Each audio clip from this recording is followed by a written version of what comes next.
जय हिंद दोस्तों, मैं नवीन शर्मा आप सभी का स्वागत करता हूं। आशा करता हूं आप सब एकदम अच्छे हैं, एकदम बेहतरीन हैं। एक बार सारे प्यारे दोस्त बताएंगे आप सब कैसे हैं। उम्मीद करेंगे बहुत अच्छे होंगे, बहुत बेहतरीन, शानदार, जबरदस्त और जिंदाबाद होंगे। और दोस्त, हम लोग पढ़ रहे थे स्पोर्ट्स को। हमने आपसे कहा था कि थोड़ा थोड़ा थोड़ा थोड़ा धीरे धीरे करके पढ़ते रहेंगे, चीज़ों को समझ के आगे बढ़ते रहेंगे, और साथ में आप पुरानी चीज़ों का रिवीजन एक करते रहेंगे। ठीक है, तो क्या पढ़ रहे थे हम? ओलंपिक्स को पढ़ रहे थे। ठीक है, रिवीजन करते हो ना? कभी पता चले ऐसी हवा में जाने देते हो कि ठीक है। रंजीत, तेजपाल, ऋतिक, विवेक, भानु, रिम्पी, शालिनी, नेहा, जोगेश, बुलबुल, सारे साथियों का बहुत स्वागत है। ये हम कल बात कर चुके थे। कौन बना है? प्यूमा के साथ में इसकी क्या हुई थी? पार्टनरशिप हुई थी। अडानी क्या बना था? अडानी आपका साथी स्पॉन्सर बना था। ओके। और आपका किस किस ने आपका साथी संन्यास लेने की घोषणा की, ये भी मैंने आपको बताया था। रिटायरमेंट ले लिया था किसने? रोहन बोपन्ना और पीआर सीजेस ने। और भारतीय सेना के जो काबिलन साई थे, कौन बने थे? रेफरी बने थे बॉक्सिंग में। ठीक है, अब आते हैं यहाँ पर। यहाँ से शुरू करेंगे, देखेंगे ध्यान से। ज्योति याराजी बहुत इंपॉर्टेंट है। ओलंपिक में 100 मीटर बाधा दौड़, बाधा दौड़ समझते हैं? बाधा दौड़ बोले तो आपका साथी कैसा? हर्डल रेस, जिसमें खिलाड़ी दौड़ता रहता है, तो क्या होती हैं आपका? बाधाएं होती हैं, जिनको जंप करके आगे जाना होता है दौड़ते समय। जी भैया। भारतीय धावक Avinash Sambale 3000 metre steeple chase के फाइनल में 11वें स्थान पर रहे। बहुत चांसेस थे, बहुत उम्मीदें थी अविनाश सांबले जी से कि वो इस बार ओलंपिक में मेडल लेके आएंगे, लेकिन किस स्थान पर रह गए थे? 11वें में। लेकिन ये क्वेश्चन जरूर बनेगा, अविनाश सांबले का संबंध किस खेल से है? तो आप बोलेंगे स्टीपल चेज से। ठीक है, स्टीपल चेज मतलब लगभग एक पैदल चाल होती है। भारत ने ओलंपिक इतिहास में अब तक 41 मेडल जीते हैं, जिसमें 10 गोल्ड, 10 सिल्वर और 21 ब्रॉन्ज है। ये बात हम कर चुके थे। यहां पर देखिए, फर्स्ट पर कौन आया है आपका? अमेरिका। और सेकंड पर चाइना रहा इस बार के पेरिस ओलंपिक में। ये किसका टेबल है? हम पढ़ रहे थे दोस्त आपका पेरिस ओलंपिक 2024 को, पेरिस ओलंपिक 2024। फर्स्ट रैंक किसका आया भैया? अमेरिका। Second China. देखो दोनों के गोल्ड बराबर हैं, तो भैया कैसे पता चला होगा ये फर्स्ट पर, ये सेकंड पर? ये मेडल बराबर हो गए तो फिर इन मेडल्स को देखेंगे। ये दोनों बराबर हो जाते तो ब्रॉन्ज को देखते। ये तीनों बराबर हो जाते तो भैया फिर तो संयुक्त रूप से ही आते, फिर तो आपका कंबाइंड देना पड़ता। ठीक है, बहुत बढ़िया, बहुत शानदार। संजना सागर जी बहुत बढ़िया। अच्छा, पाकिस्तान की रैंक कितनी आई बताएंगे एक बार? ये छठे नंबर पे नहीं है पाकिस्तान का भी, ये सोच लो छठे पे है। नहीं, ये याद रखनी है आपको साथ लो। तो पाकिस्तान किस रैंक पे आया था ये आपको बताना है, और भारत की रैंक, ये दोनों आपसे जानना चाहूंगा। ठीक है, पाकिस्तान का एक गोल्ड आया, सिर्फ एक ही मेडल जीता था आपका, कल हम जिक्र भी कर रहे थे इनका। और भारत को इस बार कोई गोल्ड नहीं मिला, लेकिन एक सिल्वर मिला और 5 क्या मिले हमको? ब्रॉन्ज। कुल मिला के 6 मिले हमको मेडल। ठीक है, बताएंगे भैया पाकिस्तान और भारत की रैंक क्या आई? डोमिनिका और पाकिस्तान ने एक एक गोल्ड जीता, मतलब डोमिनिका भी एक गोल्ड जीता था और पाकिस्तान भी। लेकिन वर्णमाला व्यवस्था के कारण, किसके? अल्फाबेटिकल ऑर्डर में। तो अल्फाबेटिकल ऑर्डर में डी पहले आएगा कि पी पहले आएगा? तो डी फोर डोमिनिका पहले आएगा भैया, और पी फोर पाकिस्तान बाद में आएगा। तो अगर कभी बराबर हो जाए तो फिर कैसे देंगे आपका? तो भैया फिर अल्फाबेटिकल ऑर्डर में देंगे। ओके, डोमिनिका को 61वां स्थान दिया गया। आप मेरिट जानते हो ना? मेरिट में अगर मान के चलो आप दो बच्चों के अंक बराबर हैं कहीं पे, तो किसको सबसे पहले लिया जाएगा? जिसकी एक तो एज ज्यादा है, और एज भी अगर बराबर हो जाए तो किसको लिया जाता है? फाइनल सेलेक्ट किसको किया जाएगा भैया? जो अल्फाबेट के अकॉर्डिंग सबसे पहले आ जाए, यानी वर्णमाला में जिसका नाम पहले आ जाए। ठीक है। तो जबकि पाकिस्तान को कौन सा स्थान दिया गया है? 62वां। भारत का स्थान किस किस बच्चे ने बताया भैया? इंडिया की रैंक 71 आई, 71 आई इंडिया की रैंक। बहुत बढ़िया, शाबाश शाबाश शाबाश। ठीक है ठीक है, कोई दिक्कत? चौथे स्थान पे आने वाले एथलीट कौन थे? अर्जुन बबूता। ये सिर्फ नाम पढ़ने, इसकी एक रीडिंग लगाएंगे, इससे क्वेश्चन बहुत कम बनने के चांसेस होंगे, लेकिन कोई बन जाए तो छोड़ना नहीं है। अर्जुन बाबूता 10 मीटर पुरुष एयर राइफल में 4th place. Manu Bhaker 10 metre में तो ये जीत ली थी मेडल, लेकिन 25 मीटर में, जहां पे इनसे गोल्ड की उम्मीद थी क्योंकि इनका सबसे मजबूत स्पोर्ट ही 25 मीटर है, उसमें ये 4th प्लेस पर रह गई थी। मीराबाई चानू फोर्थ पोजीशन पर रही, और आपका अंकिता भगत और धीरज बोम्माना देवरा ये साथी आपका किस में रहते, आर्चरी में, तीरंदाजी में। इन जो खिलाड़ी होते हैं ना जो फोर्थ प्लेस पे होते हैं, आने वाले एग्जाम्स में इनके स्पोर्ट्स पूछ लिए जाते हैं। पूछ लेगा अंकिता भगत किस स्पोर्ट्स से जुड़ी हुई हैं, तो क्या बोलोगे, आर्चरी, अर्थात भैया जी तीरंदाजी से जुड़ी हुई हैं। लक्ष्य सेन, इनसे भी उम्मीदें थी। कांस्य पदक मैच में मलेशिया के लाजी जिया से हार गए, तो कौन से प्लेस पर रहे थे लक्ष्य सेन, कौन सा गेम खेलते हैं लक्ष्य सेन, भैया बैडमिंटन। क्या बोलोगे, ये बैडमिंटन को खेलते हैं, तो बैडमिंटन में कौन से पाए थे, फोर्थ प्लेस पर आए थे। लक्ष्य सेन पुरुष एकल सेमीफाइनल में डेनमार्क के ओलंपिक चैंपियन विक्टर एक्सेलेसन से हार गए और वह पुरुष वर्ग में सेमीफाइनल में पहुंचने वाले पहले भारतीय बने। अब से पहले कोई सेमीफाइनल में भी नहीं पहुंचा है बैडमिंटन में, तो ये पहले इंडियन है। आपसे कभी भी पूछेगा कि ओलंपिक के सेमीफाइनल में पहुंचने वाले बैडमिंटन कैटेगरी में कौन है खिलाड़ी, तो भैया लक्ष्य सेन है। बच्चों इनको रटना नहीं है, फैक्ट्स को कभी इनको रटने लग जाओ कि सेमीफाइनल में डेनमार्क का किसको हराया, आपका एक्सेलसन, इनको ये सब नहीं याद करना, सिर्फ की पॉइंट्स कि लक्ष्य सेन फोर्थ प्लेस पर रहे, बैडमिंटन खेलते हैं, क्या बोलते हैं, और पहली बार ऐसे इंडियन बने जो सेमीफाइनल में पहुंचे। ठीक है। शूटिंग मिश्रित स्की टीम महेश्वरी चौहान और अनंत सिंह ये क्या बोलेंगे, चाइना से हार गए। तो आपसे पूछेगा महेश्वरी चौहान किस खेल से संबंधित हैं जो चौथे स्थान पर रही, शूटिंग से, डबल्स में। ठीक है, यहां पे हमारा ओलंपिक खत्म होता है। अब जो हम ओलंपिक अब तक पढ़ रहे थे उसको हमने बोला था कौन से ओलंपिक, ग्रीष्मकालीन, जो गर्मियों में होते हैं। भाई कौन से महीने में हुए थे पेरिस के ओलंपिक, बताएं, गर्मियों में हुए थे कि सर्दियों में हुए थे, तो आप बोलेंगे भैया ये ग्रीष्मकालीन ओलंपिक यानी समर हम पढ़ रहे थे। एक होते हैं आपके विंटर ओलंपिक्स, तो विंटर ओलंपिक्स कब होंगे, विंटर बोले तो शीतकालीन, जो ठंड के समय पे होंगे भैया, किस समय पे होंगे, ठंड के समय पे होंगे। तो ठंड के समय पे होने का क्या मतलब है, सर्दियों, छोटी सी बात है। शीतकालीन ओलंपिक खेल, जैसे इसमें क्या होता है, आइस से रिलेटेड जो आइस के इवेंट्स होते हैं, बर्फ पे जो खेल खेले जाते हैं सर्दियों में, और बर्फ पे आइस हॉकी हो गया, स्पीड स्केटिंग हो गया, स्नोबोर्डिंग हो गया, फ्री स्टाइल स्कीइंग हो गया। मोस्ट इंपोर्टेंट बात यह याद रख लेनी है कि सबसे पहली बार शीतकालीन यानी कि आपका जो विंटर गेम्स हुए थे वो कब हुए थे, तो विंटर गेम्स पहली बार हुए थे 1924 में सैमोनिक्स फ्रांस में। अब मुझे फटाफट से आंसर करो, अब हम एक कंपैरिजन करते हुए चलेंगे, ओलंपिक गेम्स थे, तो मुझे बताओ ओलंपिक गेम्स पहली बार कब हुए, भैया जो एंशिएंट ओलंपिक थे वो तो हुए थे 776 बीसी में, 776 ईसा पूर्व। लेकिन आधुनिक ओलंपिक कब हुए थे, एथेंस में आपका 1896 में हुए थे, और ये कब हुए, 1924 में। यानी कि जब हमारे आपका समर ओलंपिक शुरू हुए थे तब विंटर ओलंपिक उनके साथ में शुरू नहीं हुए थे, विंटर ओलंपिक बाद में शुरू हुए, कब शुरू हुए, 1924। बहुत बार पूछा जाता है। दूसरे कहां पर हुए थे, 1928 में सेंट मॉरिस स्विट्जरलैंड में। 2022 में कहां पर हुए पिछले वाले, बीजिंग में। और बीजिंग एकमात्र ऐसा शहर बना है, एकमात्र ऐसा शहर है जिसने ग्रीष्मकालीन यानी कि विंटर और ओलंपिक दोनों गेम्स का आयोजन किया है, ग्रीष्मकालीन प्लस शीतकालीन। ठीक है, तो आपको अच्छा भैया ये अकेला है, पहला शहर बना है, यानी कि समर और विंटर ओलंपिक्स दोनों को आयोजित करने वाला पहला शहर कौन सा है। आज तक कोई भी ऐसा शहर नहीं है इसमें दोनों तरह के गेम्स हुए हों। जैसे बीजिंग आपको याद आएगा कि भैया अभिनव बिंद्रा ने जो गोल्ड जीता था शूटिंग में, वो कब जीता था, तो 2008 के बीजिंग में जीता था, तो भैया वो तो समर ओलंपिक था। अच्छा, समर ओलंपिक था और 2008 में यहाँ पे समर ओलंपिक हो गया और 2022 में यहाँ पे विंटर ओलंपिक हो गया, तो कैसा शहर हो गया बताएंगे एक बार, बोलेंगे भाई कैसा शहर हो गया।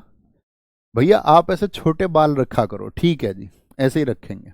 और बताओ 2026 के जो विंटर गेम्स हैं वो मिलान में होंगे, तो ये अभी तो हुए नहीं, अपकमिंग है, तो इम्पोर्टेंट बनेंगे, इम्पोर्टेंट बनेंगे। ठीक है, वो अपने आप ही बढ़ जाते हैं, मैं बढ़ाता नहीं हूं उनको, ऐसा ध्यान रखे कि बढ़ाने हैं, आगे आगे कोई दिक्कत, बोलेंगे 2026 के जो विंटर गेम्स है, भारत 1964 से शीतकालीन खेलों में भाग लेता है।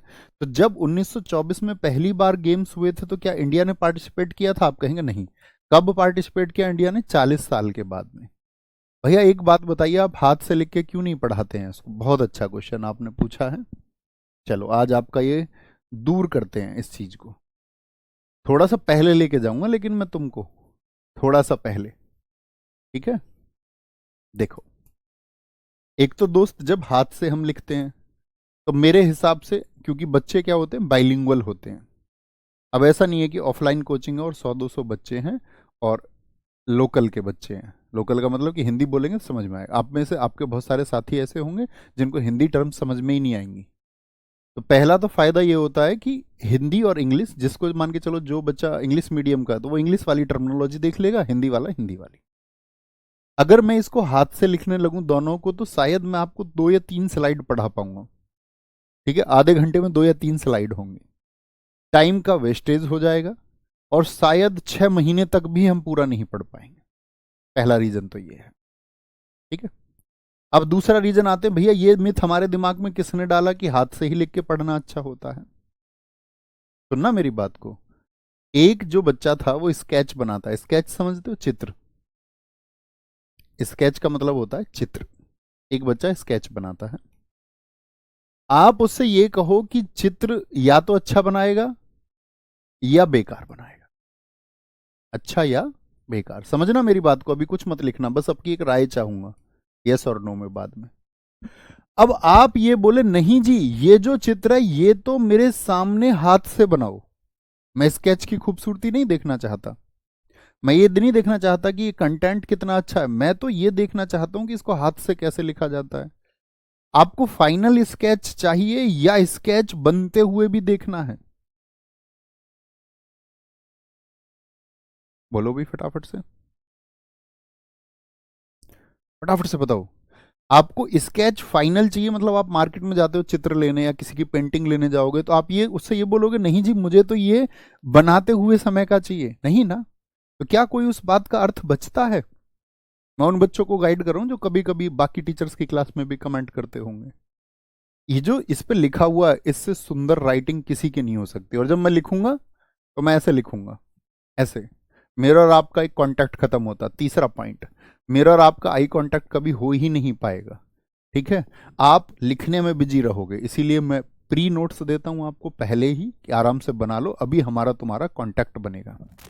बहुत बढ़िया, ये हुई ना अक्लमंदी वाली बात। सारे बच्चों ने कहा कि भैया हमको फाइनल स्केच चाहिए होता है क्योंकि उसकी खूबसूरती उसमें दिखती है। अब तुम बोलोगे नहीं भैया हमको बनते हुए देखना है, तो ये तुम्हारी फिर मंद बुद्धि को दर्शाएगा, मंद बुद्धि को दर्शाएगा, है ना? समझ पाए मेरी बात को या नहीं?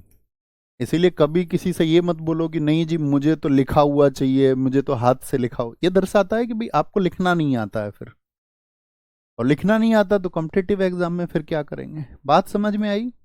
अब एक बात के लिए प्रॉमिस कर दो, यहाँ पे लिख के सारे थम्स अप कर दो, बोले भैया हम किसी टीचर को परेशान नहीं करेंगे, दुनिया में किसी टीचर को नहीं। हमको जो चीजें सामने दिख रही है उससे कनेक्ट करना है। इससे खूबसूरत राइटिंग पूरी दुनिया में शायद हो सकती है किसी की हो, लेकिन मेरी नहीं है ना? तो भारत ने कब पार्टिसिपेट किया है आपका विंटर गेम्स में? बताएंगे 1964 में। क्या, अब मैं आपसे क्वेश्चन पूछूंगा, क्या भारत 1896 के ओलंपिक में चला गया था? ओलंपिक्स में चला गया था?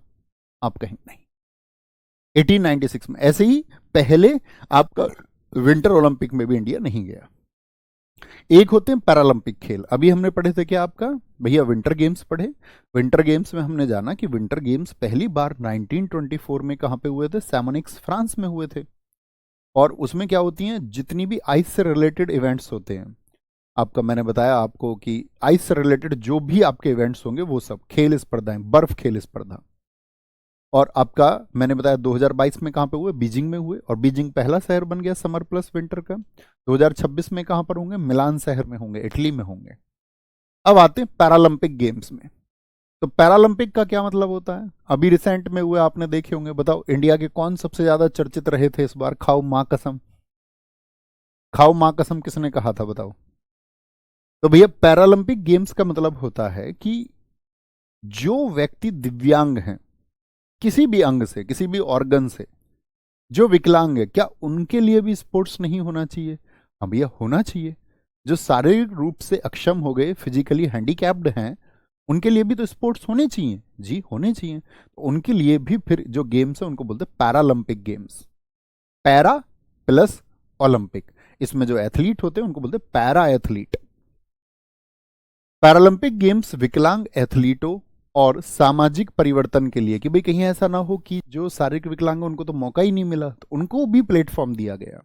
सबसे बड़ा अंतर्राष्ट्रीय आयोजन है, मतलब कि एक इंटरनेशनली जो होस्ट किया जाता है, इससे बड़े कोई गेम्स नहीं होते। और एक ही मेजबान शहर में प्रत्येक ओलंपिक खेलों के तुरंत बाद होता है। जैसे पेरिस ओलंपिक कब हुए बताएंगे? आप कहोगे भैया पेरिस में 2024 के क्या हुए थे? ओलंपिक्स हुए थे।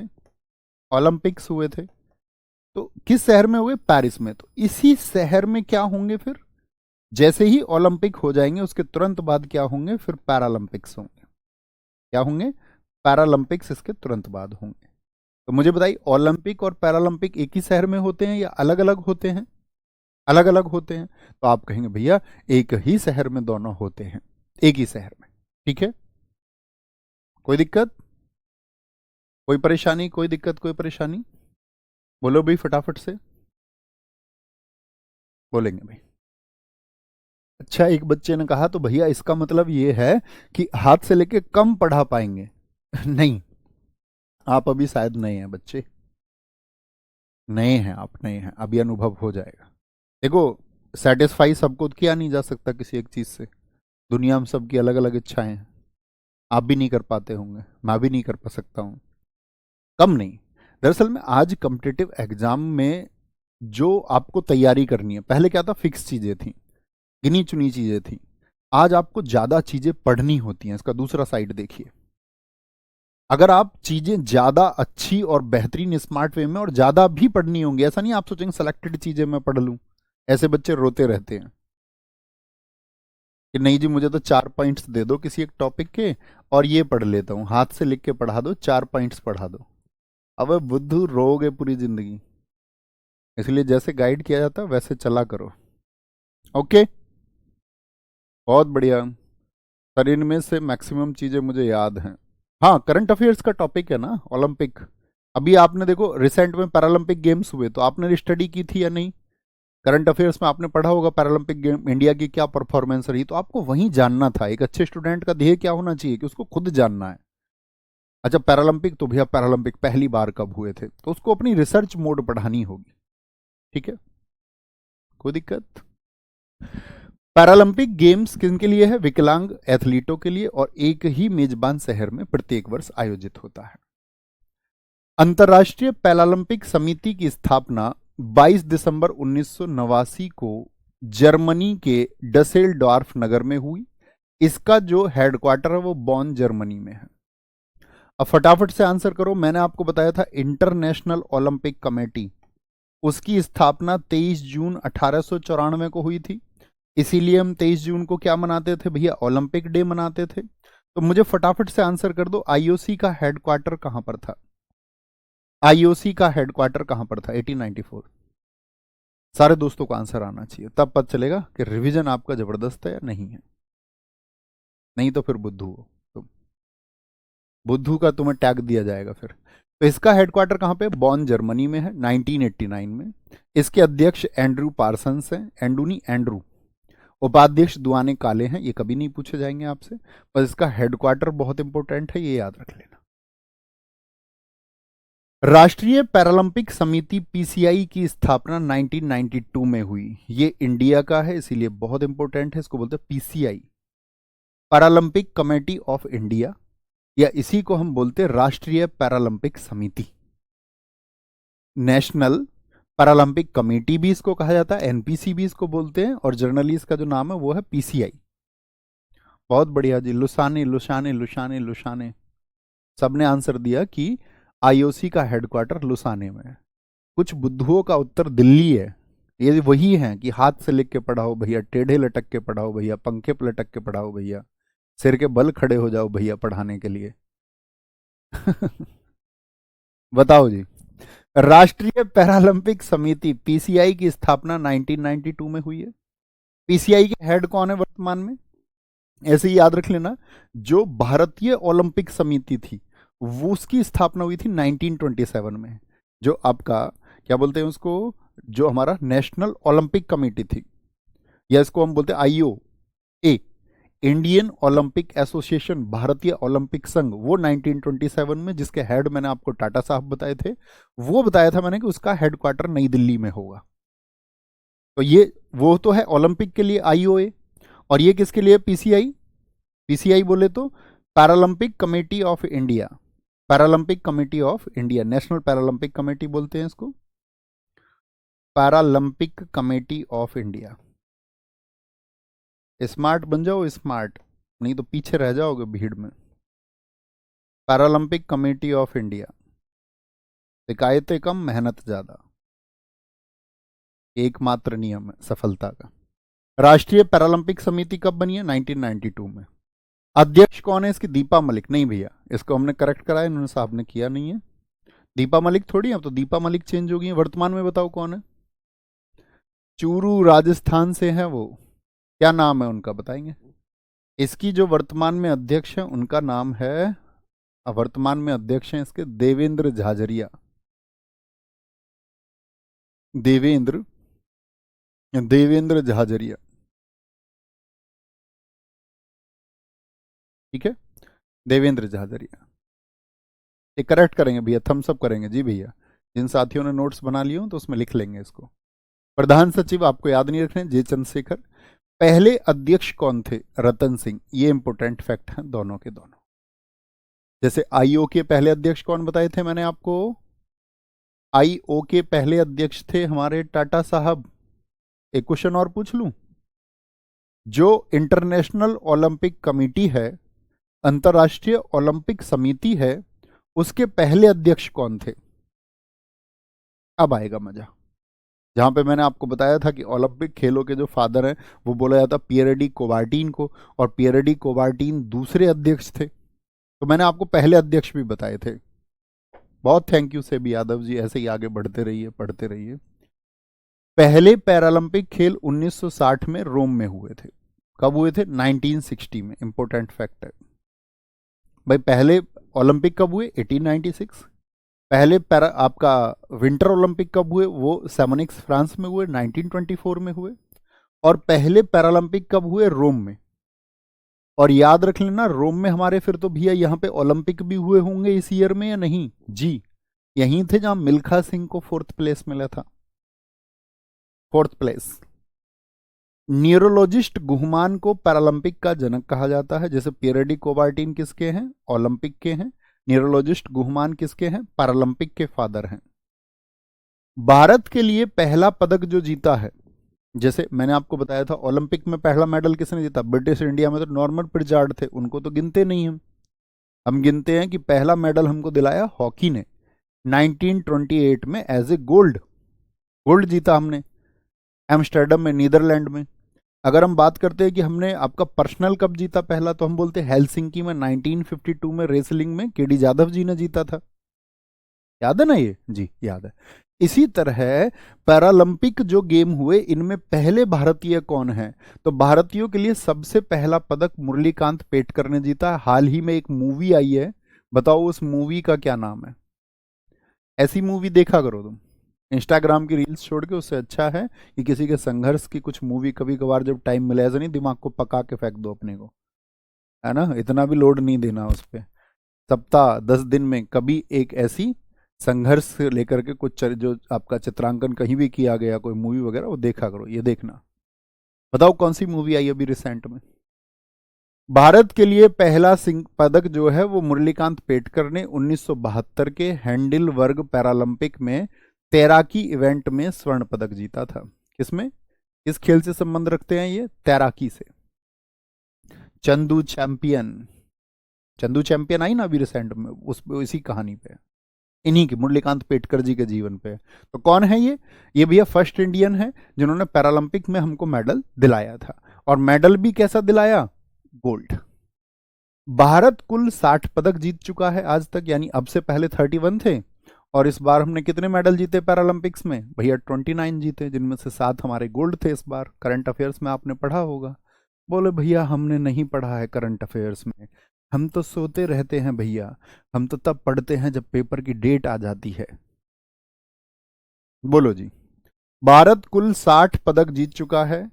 आज से आप, आज कितनी तारीख है आज? आज है 12 है ना आज, हाँ।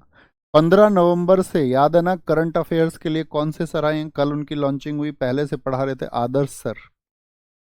आदर्श सर, इनके साथ बस क्लासेस करते रहना, आदर्श सर के साथ में जुड़ना, महसूस करना जब वो आपके लिए इवेंट लेके आए, या बहुत शानदार तरीके से अपनी रिसर्च भी ऐड करो, ठीक है, कि जर्नल घटनाएं क्या चल रही हैं, जो बड़े इवेंट्स हैं उनके बारे में आपको पता होना चाहिए। बहुत सारे साथियों ने अच्छा आंसर दिया, इनको मैं अच्छे स्टूडेंट्स की कैटेगरी में रखूंगा। उन्होंने कहा है कि भैया विकेलस जो है इंटरनेशनल ओलंपिक कमेटी के पहले अध्यक्ष थे। कमाल कमाल कमाल। भारत 60 पदक जीत चुका है, जिसमें 16 गोल्ड हैं, 21 सिल्वर हैं और 23 ब्रॉन्ज थे। दूसरा पैरालंपिक पदक जो भारत के लिए जीता, भीमराव केशरकर, एसएससी सीपीओ ने पूछा, सीपीओ 2021। किसमें भैया? भाला फेंक में, जैवलिन थ्रो में। इनका सिल्वर था, बाकी चीजें याद नहीं रखनी है, ठीक है, सिल्वर था इनका, बस याद रख लेना। दूसरा मेडल किसने जीता? भीमराव केशरकर ने। और पहला किसने जीता? वो मुरलीकांत पेटकर ने। ये 1984 के ओलंपिक में थे। 1984 के ओलंपिक में भारत की कौन थी? पीटी उषा।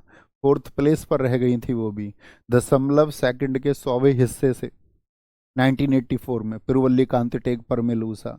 कहते हैं कि जब आप दशमलव अंकों से रह जाओगे तो उसका दुख शायद आपको पूरी जिंदगी रहे। और बहुत सारे स्टूडेंट्स झेलते हैं इस दर्द को, बहुत सारे स्टूडेंट्स जो योग्य होने के बाद भी सेलेक्ट नहीं हो पाते और मेरिट में दशमलव अंकों से रह जाते हैं। इसलिए मैं कहता हूं आपसे, स्मार्ट बनिए बहुत अच्छे से कि भाई मुझे ये चीज़ें रिवाइज करनी ही होंगी और अच्छे अच्छे फैक्ट्स मुझे पढ़ने ही होंगे। सिर्फ काम चलाऊ चीज़ें पढ़ने से काम नहीं चलेगा कि गिनी चुनी चीज़ें पढ़ ली और काम बन जाएगा, नहीं। जोगिंदर सिंह बेदी जी को क्यों पढ़ रहे हैं? क्योंकि ये भी 1984 के ओलंपिक में थे। यहां इन्होंने एक ही पैरालंपिक में 3 पदक जीते। अगर आप देखोगे गेम क्या तीनों अलग अलग हैं? जी हाँ, कमाल बात है। एक व्यक्ति, स्पोर्ट्स अलग अलग। तो क्या क्वेश्चन बनेगा? पैरालंपिक खेलों में वह व्यक्ति कौन है जिन्होंने 3 अलग अलग खेलों में भारत के लिए पैरालंपिक में पदक जीते या पैरालंपिक में मेडल्स पाए? तो कौन है? जोगिंदर सिंह बेदी हैं। मेंस शॉर्ट पुट के लिए खेले, खेल भी याद नहीं रहे तो कोई, बस इतना ये फैक्ट याद रख लेना। क्या बोलोगे? 3 पदक, और तीनों के तीनों क्या हैं? 3 अलग अलग खेल हैं, डिफरेंट गेम्स थे। तो 3 अलग खेलों में, बेशक से भूल जाना क्या इनका मेडल है, वो याद भी नहीं रहेगा। अब तुम इनको रटने लग जाओ कि नहीं इनको इस वाले में रजत मिला, कोई कोई बच्चा याद भी कर सकता है, लेकिन उस मेमोरी का कोई महत्व नहीं है। बेवजह की चीजें भी मेमोरी में सेट नहीं करनी है, ठीक है, कोई दिक्कत? देवेंद्र झाझरिया जी, जो अभी वर्तमान में पीसीआई के दीपा मलिक जी की जगह क्या बन गए? आपका हेड बन गए।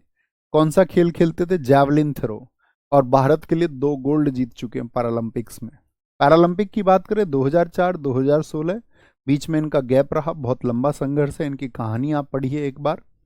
2020 में आपका यहाँ पे भी चांसेस थे, यहाँ पे गैप रहा था इनका बहुत बड़ा, लेकिन उन्होंने अपनी प्रैक्टिस नहीं छोड़ी थी।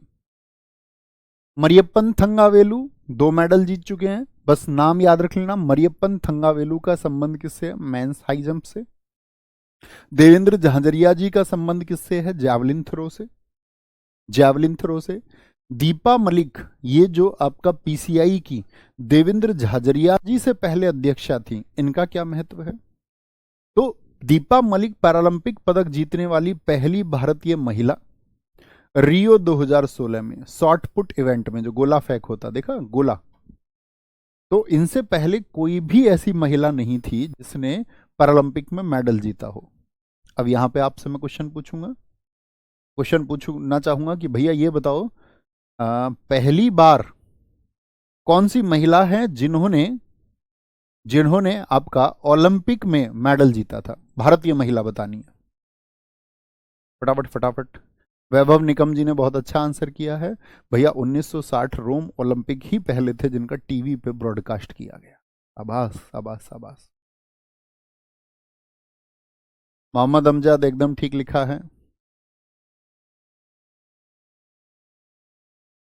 Very good very good very good, ठीक है। क्या बोलेंगे आपका? ये कौन है? दीपा मलिक। अब आते हैं पेरिस में जो पैरालंपिक गेम्स हुए आपका, ये कौन से गेम्स थे? 17वें थे। ओलंपिक कौन से थे भैया? वो 33वें थे, वो 33वें थे। आयोजन इनका 28 अगस्त से 8 सितंबर हुआ, ये सब याद नहीं रखना है। आयोजन इनका पेरिस फ्रांस में हुआ, ये बात याद रख लेनी है। ये तो मैंने आपको बता दिया, सेम सिटी में ही होता है। फ्रांस की राजधानी ने पहली बार ग्रीष्मकालीन ओलंपिक खेलों की मेजबानी की थी। ग्रीष्मकालीन ओलंपिक भी, पैरालंपिक जो है इनके यहाँ पे क्या हुए हैं? पहली बार हुए हैं। ओलंपिक तो कौन सी बार हुए थे? ओलंपिक मैंने आपको बताया था, जरा बताएं ओलंपिक कौन सी बार हुए थे? तो आप कहेंगे भैया पेरिस में तीसरी बार हुए थे ओलंपिक तो, लेकिन पैरालंपिक क्यों भैया? अभी तो आप कह रहे थे कि हर शहर में जहां पे ओलंपिक होंगे वहीं पे पैरालंपिक होंगे। तो याद रख लेना भाई, आपका जो पैरालंपिक है वो शुरू ही 1960 से हुए हैं, तो 1960 के बाद ही तो एक शहर में होते होंगे। तो 1960 से पहले जितने भी हो गए, इनसे पहले ही मान के चलो 1956 के, तो तब तो पैरालंपिक होते ही नहीं थे। अच्छा, तो जो पेरिस में ओलंपिक हुए थे वो 1960 से पहले हुए थे भैया? हाँ जी। ईयर आप बता दो मुझे फटाफट से, कौन कौन से ईयर है, जब पता चलेगा। तीन कौन कौन से बताए थे? बड़ा अच्छे से रिलेट करके बताए थे कि दूसरे वाले याद रखने। तो 1900 के पेरिस में हुए, 2024 के हुए, और एक कब हुए थे? मतलब एक तो भैया 1900 में हो गए, तो इससे पहले हैं। ओ हाँ भैया, आपने बताया था कि पेरिस ओलंपिक 100 सालों के बाद हुए फिर से, यानी कि 1924 में भी पेरिस में हुए थे। तो जब 1924 यानी 1900 में और 1924 में, तो वो दोनों 1960 से पहले हो गए ना? हाँ जी। तो इस वजह से पहली बार समर पैरालंपिक यहाँ पे हुए, क्योंकि 2 बार पहले तो आपका होते ही नहीं थे उस टाइम पे। तो क्या बोलेंगे भैया 1960 से पहले थोड़ी ना होते थे पैरालंपिक, तो कैसे होते? उद्घाटन फ्रांस के राष्ट्रपति इमैनुअल मैक्रों ने किया। मुख्य खेल और अन्य इवेंट्स, इसमें 22 आपका स्पोर्ट्स थे, 22 स्पोर्ट्स थे आपका, ठीक है। जैसे उसमें 32 थे ओलंपिक में, वहां पे इवेंट्स कितने थे? 329, यहाँ पे 549। ओके। कुल प्रतिभागी 4400 से ज्यादा थे, ये सब नहीं पूछा जाएगा। भारतीय एथलीटों की संख्या कितनी थी? ओलंपिक में कितने बताए थे मैंने? ओलंपिक में गए थे भैया आपका टोटल 117, 117, उसमें 70 थे मेल एथलीट और 47 थी फीमेल एथलीट।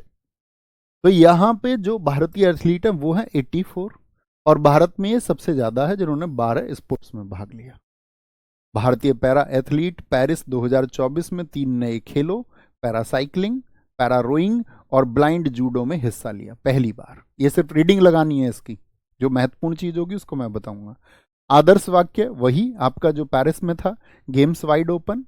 शुभंकर वही जो ओलंपिक का है, ओलंपिक फ्रीज। और ओलंपिक फ्रीज जो पारंपरिक छोटी फ्रीजियन टॉपियों पर आधारित है, कैप लगा के रहते हैं। बताना किस रिवॉल्यूशन से संबंधित है ये फ्रीज? कल मैंने समझाया था आपको, एक रिवॉल्यूशन समझाई थी, बताओ कौन सी रिवॉल्यूशन थी? तो आप बोलोगे भैया फ्रेंच रिवॉल्यूशन का साइन है ये, फ्रांसीसी क्रांति का प्रतीक है, फ्रांसीसी क्रांति। 28 अगस्त से 8 सितंबर तक फ्रांस की राजधानी में आयोजित पेरिस 2024 पैरालंपिक में रिकॉर्ड 84 पैरा एथलीट हमारे गए।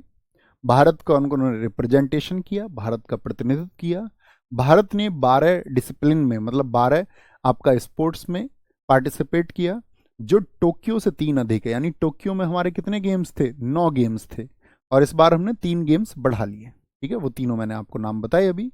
भारतीय पैरा एथलीटों ने पेरिस 2024 में 3 नए खेलों, पैरा साइकिलिंग, पैरा रोइंग और ब्लाइंड जूडो। तो 3 गेम्स कौन कौन से जुड़े थे? पैरा साइकिलिंग, पैरा रोइंग और पैरा ब्लाइंड जूडो, ठीक है, इसमें हिस्सा लिया।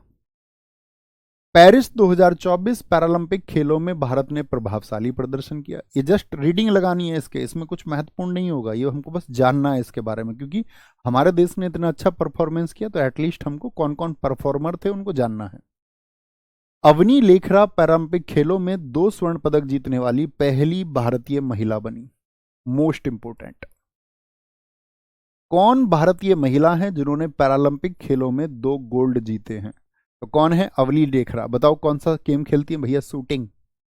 लेकिन क्या ये हमेशा से शूटिंग खेलती थी? क्या हमेशा से ये शूटिंग की प्लेयर थी? कोई ऐसा बच्चा है जिन्होंने अवनी लेखरा जी के बारे में जाना हो और ये बता सके कि इनका पहले गेम कौन सा था?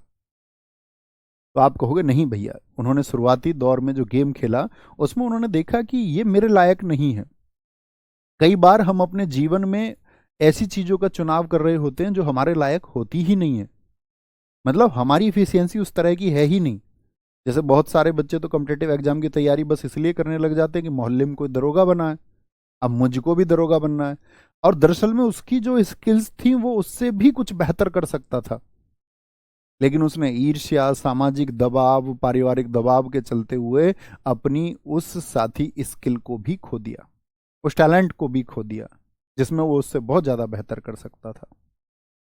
और तो यहाँ पे अवनी लेखरा जी का एक स्टेटमेंट है, उन्होंने एक बार अपने इंटरव्यू में कहा था कि अपनी स्किल के हिसाब से जिएं, और नहीं तो उसको फिर चेंज करें, नहीं तो फिर दुनिया की तरह आप भीड़ में उसमें खो जाओगे, वर्षों तक आप अपनी युवावस्था को खो देंगे उसमें, और युवावस्था खोते खोते खोते खोते जब आपको ये एहसास होगा कि अब क्या करें, तब तक वक्त बीत जाता है। बताएंगे भाई? Very good, very good, very good.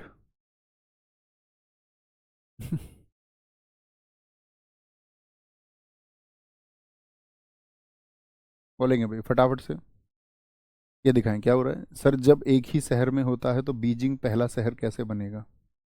क्या एक ही शहर में होता है? वो बीजिंग वो आपका शीतकालीन ओलंपिक था, शीतकालीन एक में थोड़ी ना होता है। शीतकालीन तो आपका बीच में होते हैं। देखो जैसे आपका 2020 में क्या हुए होंगे, 2020 सब जानते हो, टोक्यो, क्या बुद्धू ने क्या रिलेट कर लिया दिमाग में अपने में खुद ही खुद। 2024 में पगलू इंसान 2024 में कहाँ पे हुए? पेरिस में हुए।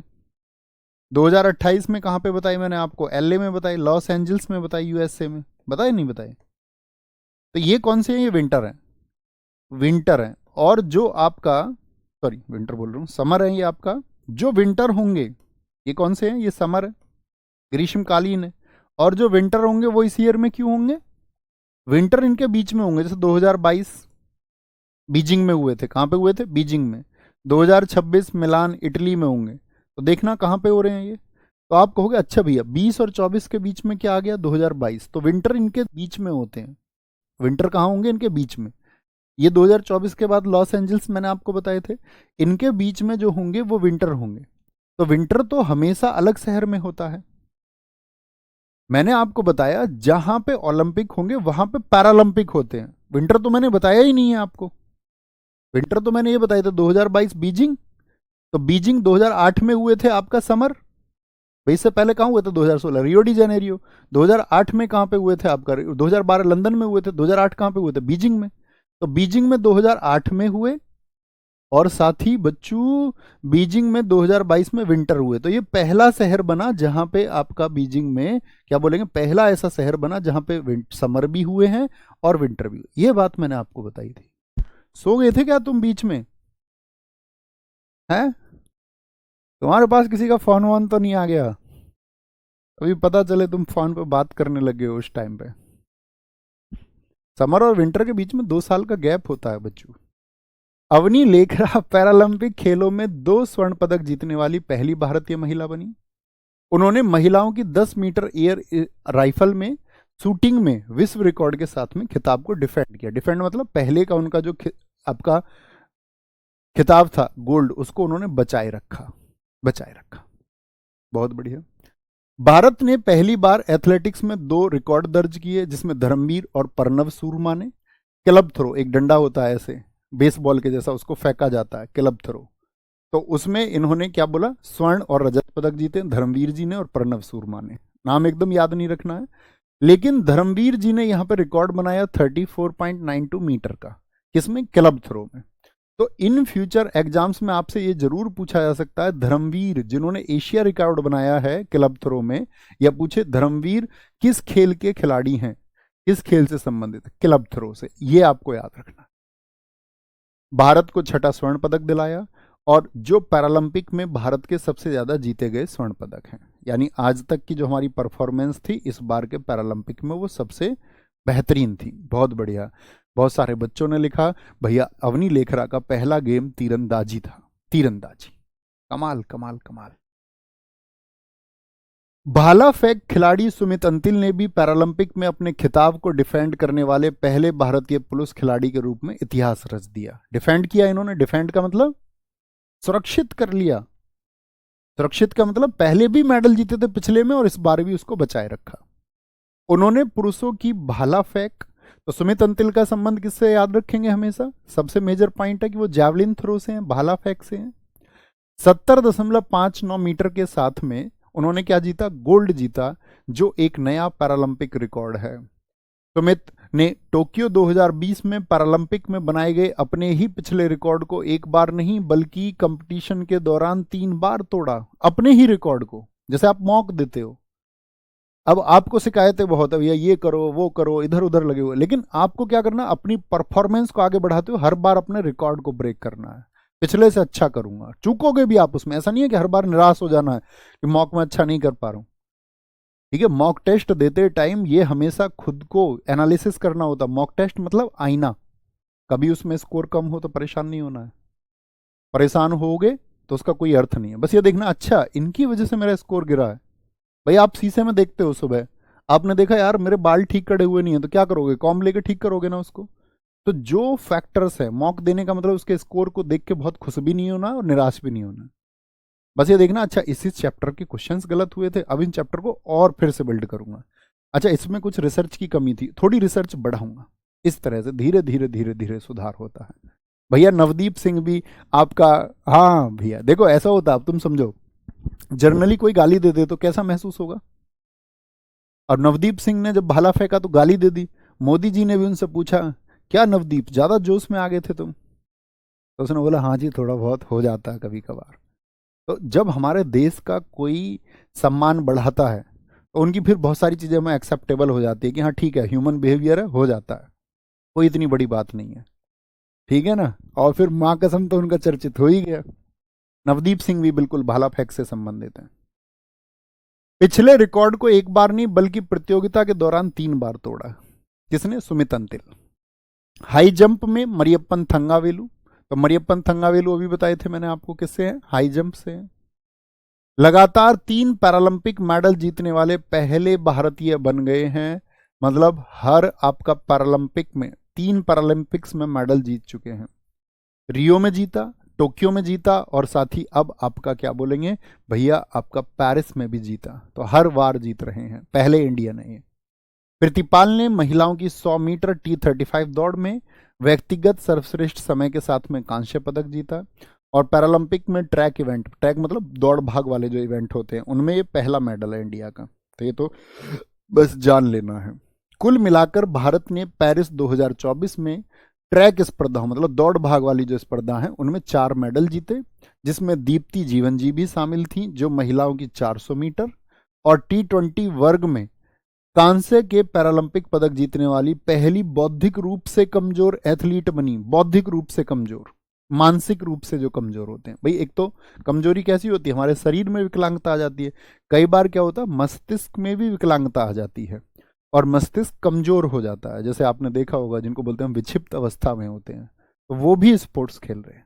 ठीक है, उनको भी मौका मिला और उन्होंने भी देश का जो सिर है वो गर्व से ऊंचा किया। ठीक है, ये कैटेगरीज हैं, याद रख लेना। जैसे कहीं पर T35 आया है, T20 आया आपका, ये किस में कैटेगरीज हैं? ट्रैक, ट्रैक बोलेंगे, ट्रैक 20, ट्रैक 35, तो ये आपका कैटेगरी है स्पोर्ट्स की।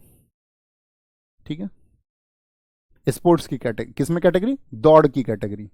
जैसे आपने पढ़ा होगा कई बार, आपका हम आगे पढ़ेंगे अभी खेल को, जब हम आगे पढ़ेंगे विस्तार से, जिसमें हम जानेंगे जैसे कि मान के चलो बॉक्सिंग भी कैटेगरी के हिसाब से होती है। ठीक है भैया, जो पहलवानी रेसलिंग वो भी कैटेगरी के हिसाब से होती है। तीरंदाजी में भी कई कीर्तिमान स्थापित किए गए। पैरा तीरंदाज शीतल देवी ने दूसरे स्थान पर रहने वाले पहले रैंकिंग राउंड में कुछ समय के लिए विश्व रिकॉर्ड बनाया, लेकिन बाद में उन्होंने राकेश कुमार के साथ मिलकर कंपाउंड, इसके साथ में राकेश कुमार के साथ मिलके, किसने आपका साथी बताएंगे? राकेश कुमार के साथ मिलके शीतल देवी ने क्वालिफिकेशन स्पर्धा में विश्व रिकॉर्ड स्कोर हासिल किया। महज 17 साल की उम्र में शीतल ने राकेश के साथ मिश्रित टीम स्पर्धा में कांस्य पदक जीता और भारत की सबसे कम उम्र की पैरालंपिक विजेता बनी। ये फैक्ट निकल के आते हैं। जिनको हम अक्सर अपनी तैयारी में मिस करते हैं, एग्जाम में आते हैं चक्कर खा जाते हैं। बहुत महत्वपूर्ण मार्क करना। अब मुझे बताओ सबसे कम उम्र के फिर भैया ओलंपिक पदक विजेता कौन थे? सबसे कम उम्र में ओलंपिक इसी बार रिकॉर्ड बना, वो भी 2024 में, अमन सहरावत। तो अमन सहरावत ने सबसे कम एज में ओलंपिक और पैरालंपिक में सबसे। अब ये पूछना आप अपने साथियों से क्वेश्चन फटाक से, जब नहीं पूछा तो बोले तैयारी करो मजबूत, आपस में ग्रुप बनाओ अपने साथियों का, जो आप 4-5 लोग हो, ठीक है, ग्रुप स्टडी किया करो। ग्रुप में इधर उधर की बातें नहीं करनी है जो जर्नल लोग कर रहे हैं, लड़के खड़े होकर लड़कियों की चर्चाएं करते हैं यंग एज में, उस सब से बच गए। अगर लड़कियां खड़े होकर चर्चाएं कर रही हैं अगर बाकी लड़कियों के बारे में, लड़कों के बारे में, उस सब चर्चाओं से छोड़ के एक प्योर ग्रुप बनाओ अपना, दो चाहे दो लोग हो उसमें, 3-4-5 पढ़े लिखे बच्चे, एक दूसरे को टारगेट दो। कल मैं तुझसे इस चैप्टर के क्वेश्चन पूछूंगा, कल मैं तुझसे ओलंपिक के क्वेश्चन पूछूंगा। एक दूसरे को टास्क दो और आपस में एक हेल्दी कंपटीशन क्रिएट करो। तैयारी सबसे बेहतरीन इससे होती है। तो क्या बोलेंगे, सबसे कम उम्र की पैरालंपिक पदक विजेता कौन बनी है? आपका शीतल देवी। किस खेल से संबंधित है भैया? आर्चरी। आर्चरी बोले तो तीरंदाजी, तीरंदाजी से, अर्जुन वाले से, ठीक है, राकेश के साथ में। बाद में भारत को हरविंदर सिंह के रूप में अपना पहला पैरालंपिक तीरंदाजी चैंपियन मिला। पेरिस पैरालंपिक 2024 के उद्घाटन समारोह में भारत की तरफ से भाला फेंक खिलाड़ी सुमित अंतिल और शॉटपुट खिलाड़ी भाग्यश्री जाधव ने संयुक्त रूप से ध्वजवाहक की भूमिका निभाई। फ्लैग बियरर मैंने बताया था, फ्लैग बियरर कौन होते हैं? जो भारत का झंडा लेके चलते हैं। कहां पे? उद्घाटन में। और ओलंपिक में कौन था बताएं? वहीं पेरिस जो पैरालंपिक 2024 में जब क्लोजिंग सेरेमनी हुई तो हरविंदर सिंह और प्रीति पाल भारत की ध्वजवाहक रहे, ध्वजवाहक रहे। बताओ अब हमने कितनी सारी चीजें जानी। अब आप समझिए, आप जो बच्चा कह रहा था, एक बच्चा, वो बुद्धू की बात समझो, इतनी चीजें क्या हम समझ सकते थे लिख के? 6 दिन लग जाते हमको इतना लिखने में। शीतल देवी राकेश जी के साथ में थी, आर्चरी में सबसे कम उम्र की 17 वर्ष की बनी, फिर उसको इंग्लिश में लिखता मैं। ऋतिक गड़े कह रहे मैं तो अकेला हूं सर। अकेला काफी होना चाहिए आदमी को, वन मैन आर्मी नहीं सुना आपने?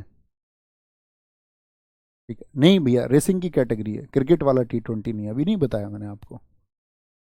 सर मैं अपने भाई से इसी तरह क्वेश्चन पूछता हूँ और मेरा भाई मुझसे। हाँ जी, बढ़िया बढ़िया बढ़िया, एकदम very good very good,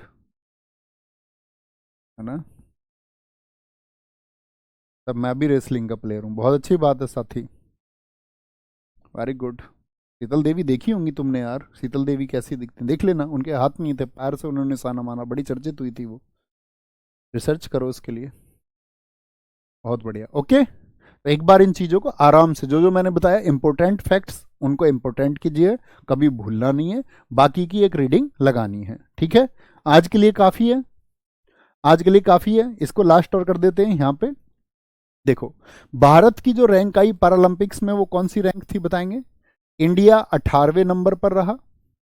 total medal इस बार कितने आए हमारे? 29 आए, जिसमें 7 गोल्ड थे, 9 हमारा क्या थे? सिल्वर थे, और 13 क्या थे? ब्रॉन्ज थे। पहले नंबर पर कौन रहा ओलंपिक में? जैसे साथी यूएसए रहा, ठीक है, यहां पर दो सेकंड पे चाइना था, लेकिन पैरालंपिक में पहले पे कौन रहा? चाइना, 94 गोल्ड्स के साथ में। बाकी देशों के मेडल नहीं पूछे जाते हैं, भारत के संदर्भ में तीनों मेडल पूछे जा सकते हैं, 7, 9, 13। क्या बोलोगे? 7, 2, 9, यहां 2 का अंतर है और फिर 4 का अंतर है, ठीक है, 7, 2, 9। जैसे ओलंपिक में क्या रहे हमारे इस बार? 0 गोल्ड, 1 और आपका 5 गोल्ड, सिल्वर और ब्रॉन्ज, ये ओलंपिक के हैं। पैरालंपिक में क्या रहे? 7, 9, 13, 2 और 4, 2 एंड 4। कितनी रैंक रही भारत की? ओलंपिक में रही भैया 71वीं, और आपका पैरालंपिक में भाई साहब रही हमारी 18th रैंक। ये क्या नाम से लिखे हुए हैं भैया? बहुत सारे जिन्होंने देश को गौरवान्वित किया। इन खिलाड़ियों की लिस्ट आपको पीडीएफ में मिल जाएगी, ध्यान से देखना कौन खिलाड़ी मेडल जीतने वाला किससे था। इसमें आपका टारगेट किस पर रहेगा? बड़े ध्यान से आपको एक टारगेट देता हूं, टारगेट आपका रहना चाहिए जो 7 गोल्ड हैं, क्योंकि बाकी इंपॉर्टेंट फैक्ट मैंने आपको बता दिए, ठीक है? आप इसको रटे रखते हो बस पेपर में कि ये आ गया पैरालंपिक, कहाँ पे हुए थे, कितने मेडल जीते, सिर्फ इससे भर्स बात नहीं बनेगी। जिन 7 खिलाड़ियों ने गोल्ड जीते उनके नाम आपको पता होने चाहिए, और जो इंपॉर्टेंट फैक्ट मैंने आपको अभी बताया, जैसे शीतल देवी जी का रिकॉर्ड हो गया आपका, ठीक है, अवनी लेखरा जी का रिकॉर्ड हो गया आपका, लगातार 3 ओलंपिक का रिकॉर्ड हो गया आपका मरियप्पन का। ओके बॉस, तो ख्याल रखिए अपना, बहुत सारा, मिलते हैं कल। थैंक यू, नमस्ते, जय हिंद, जय भारत, टेक केयर।